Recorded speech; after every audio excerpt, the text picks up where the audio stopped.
This is my quick take on new Caron house perfumer Louise Turner. Well, I was kind of gobsmacked by this news. Apparently, resignation of Jean Jacques was given back in September, but it was only submitted to a very obscure perfume news website that is hidden behind paywalls. So 90% of us weren't even able to learn this news until basically now. I didn't know that he had already tendered his resignation way back at the final quarter of 2024. So the video I recently made about House Caron going through its history from its early days with Ernest Daltroff, Felice Fontapulla, all the way up through the takeover by Revillion Frères, and then, of course, sold to the Ailes Group, the Richard Fraisse era, William Fraisse era, and then, of course, Ariana de Rothschild buying the house, appointing Jean Jacques as house perfumer.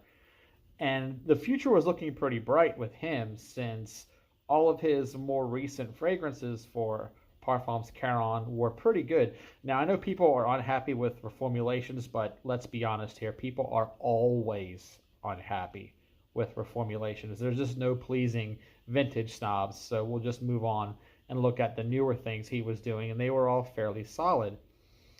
But he's gone now, and Louise Turner is in his place. Now, if you look at her track record, you might get a little scared since she has spent almost 25 years in what I call the Gévaudan flanker mines, the same place that Olivier Polge spent a large part of his early career before he was picked up and put as his father's replacement at Chanel. Like Olivier Polge, Louise Turner may actually spread her creative wings as house perfumer and make probably the best perfumes of her career. Things she could never make while doing endless flankers for Thierry Mugler's Angel line or endless flankers for Carolina Herrera's Good Girl line and all the other stuff that is mostly forgettable commercial garbage. So maybe she gets a chance to finally shine now, and the future is still relatively bright for Caron. Or if you think the glass is half empty, which a lot of people who've given up on Caron already think that, mind you.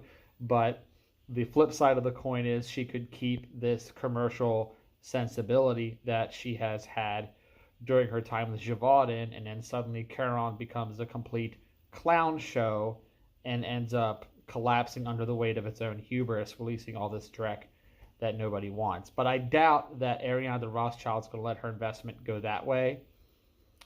Let's just wait and see.